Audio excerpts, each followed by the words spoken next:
Hello everybody. Got the package in the mail today.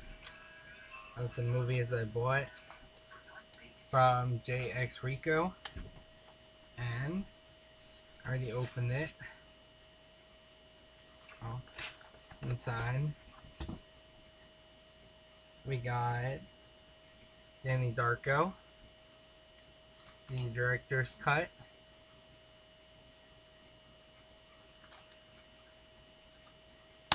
We got Breakfast at Tiffany's,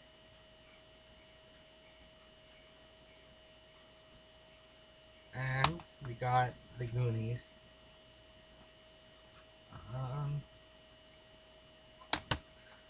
I haven't seen The Goonies or Breakfast at Tiffany's, but Danny Darko I did see. Alright everybody, till next time, peace out.